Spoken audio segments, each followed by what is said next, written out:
பிரியமானவர்களே, இயேசு கிறிஸ்துவின் நாமத்தினாலே இந்த நாளிலும் கூட உங்களை நான் வாழ்த்தி ஆசீர்வதிக்கிறேன். இந்த நாளில் நம் பிள்ளைகளுக்காக, குழந்தைகளுக்காக, வாலிப பிள்ளைகளுக்காக, திருமணமான பிள்ளைகளுக்காக நம்ம ஜெபிக்கலாம். ஜெபிப்பதற்கு முன்பதாகவே உங்கள் குழந்தைகள் இந்த பூமிக்கு வந்ததின் நோக்கம் என்ன, அதில் எதிர்கால திட்டங்கள் என்ன என்பதை நீங்களும் அறிந்திருக்க வேண்டும். பிள்ளைகளுக்கும் நாம் சொல்லிக் கொடுத்திருக்க வேண்டும். நாம் ஆவியானவருடைய வழிநடத்தல் பெற்றோர்கள் இருந்தோம் என்றால் நிச்சயமாக பிள்ளைகள் அந்த நோக்கத்தை அறிந்து கொள்வார்கள். நோக்கம் தெரியாத போதுதான் துஷ்பிரயோகம் தவிர்க்க முடியாதது. பிள்ளைகளோட வாழ்க்கையில் வருகிற துஷ்பிரயோகங்கள் தவிர்க்க முடியாமல் திணறுகிறார்கள், பாவத்தில் விழுகிறார்கள், சாபத்திற்கு அடிமையாகிறார்கள், பாவ பழக்க வழக்கங்கள் அடிமையாகிறார்கள். நோக்கம் வேதத்தின்படி என்ன என்று இன்றைக்கு நாம் பார்க்கலாம். எனக்கு அருமையானவர்களே, நோக்கம் தேவனிடமிருந்து தொடங்குகிறது. உங்கள் நோக்கம் உலக அஸ்திபாரத்திற்கு முன்பே நிறுவப்பட்டது.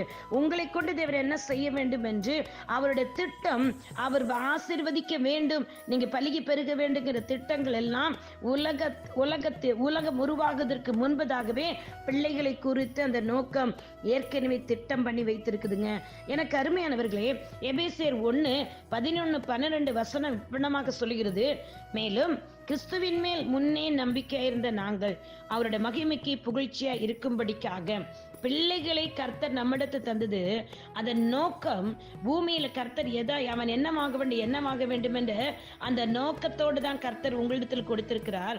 அந்த மகிமைக்கு புகழ்ச்சியா இருக்கும்படிக்காக தேவன் மீது நீங்கள் நம்பிக்கை வைத்தீர்கள் என்றால், கிறிஸ்துவின் மேல் நம்பிக்கை வைத்தீர்கள் என்றால், உங்க பிள்ளைகள் இந்த உலகத்துல தேவ திட்டத்தின்படி வளர்வாங்க.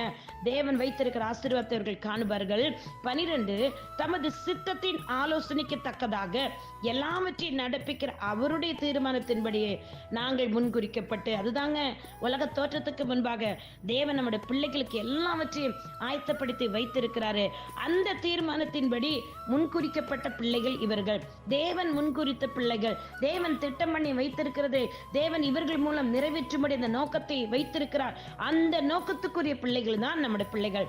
கிறிஸ்துவுக்குள் அவருடைய சுதந்திரராகும்படி தெரிந்து கொள்ளப்பட்ட பிள்ளைகள் நம்முடைய பிள்ளைகள். இந்த வார்த்தைகள் நம்முடைய பிள்ளைகளுக்குள்ளாக கிறிஸ்துவுக்குள் நீ யார், கிறிஸ்துவுக்குள் நான் யார் என்ற வார்த்தை பிள்ளைகளுக்குள் ஆழமாய் நாம் விதைத்து விட்டோம் என்றால், பிள்ளைகளை கர்த்தர் நோக்கத்தோடு தான் இந்த பூமிக்கு கொண்டு வந்திருக்கிறார். உண்மை என்னவென்றால், உயிரை கொடுப்பவரான தேவனாகிய கர்த்தர் உறவு இல்லாமல், நோக்கம் இல்லாமல் அந்த பிள்ளைகளை இந்த உலகத்திற்கு கொண்டு வரவே இல்லைங்க. கிறிஸ்தவ தாய் தகப்பன்மார்கள் தங்களுடைய கர்ப்பத்தில் இந்த பிள்ளைகளை உருவாக்கும் போது அந்த உயிரை கொடுத்த தேவன் அவர்களோடு கூட ஒரு உறவை வைத்திருக்கிற என்ன, அவனை கொடுத்து ஒரு திட்டம், நோக்கம் வைத்திருக்கிறார். அது இந்த பூமியில நிறைவேற வேண்டும் என்றுதான் நம்முடைய பிள்ளைகளை கொண்டு வந்திருக்கிறார். நம்முடைய பிள்ளைகள் அழிந்து போவதற்கல்ல, கெட்டு போவதற்கல்ல, தீமைக்கான நினைவுகள் அல்ல. நம்முடைய பிள்ளைகள் மேல தேவன் நன்மைக்கான நினைவுகளுக்காக தான் பிள்ளைகளை இந்த பூமிக்கு அனுப்பியிருக்கிறார். இந்த திட்டத்தையும் இந்த நோக்கத்தையும் பிள்ளைகளுக்கு நாம் சொல்லி சொல்லி வளர்ப்போம் என்று சொன்னார்.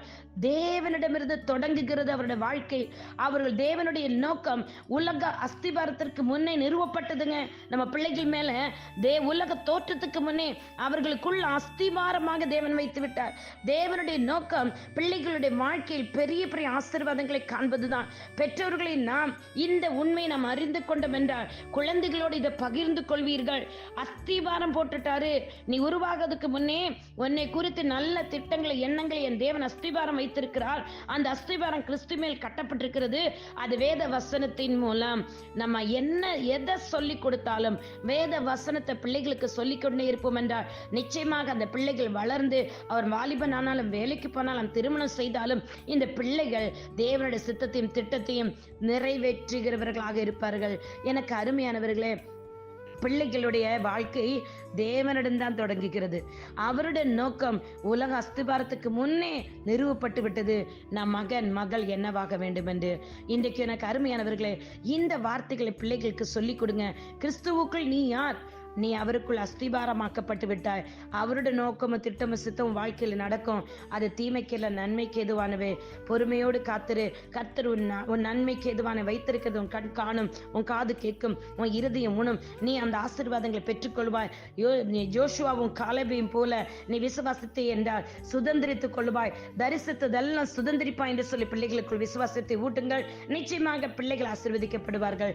கர்த்தர் தாமே இந்த பிள்ளைகளை இந்த வசனத்தின் மேல் ஆசீர்வதிக்கும்படி இயேசுவின் நாமத்தில் பிதாவே நான் ஜெபிக்கிறேன். ஒவ்வொரு பிள்ளைகளும் இயேசு ரத்தத்தினால் வேலி அடைக்கிறேன். சத்துரு பிசாசு பொல்லாங்கன் அப்பா பிள்ளைகளை தொடாதபடி, உலகம் பொல்லாதது உலகத்திலிருந்து பிள்ளைகளை பிரித்தெடுத்து உம்முடைய நோக்கம் திட்டமோட வாழ்க்கை நிறைவேறட்டும் என்று இயேசுவின் நாமத்தில் பிள்ளைகளை ஆசீர்வதிக்கிறேன் தகப்பனே. கர்த்தர் தொடர்ந்து இந்த குடும்பங்களையும் பிள்ளைகள் ஆசீர்வதிப்பாராக இயேசுவின் நாமத்தில் பிதாவே. ஆமென். God bless you all. உங்களுடைய சகோதரி இவாஞ்சலிஸ்ட் ஷீலா ரொசாரியோ. ஆமென், ஆமென், ஆமென்.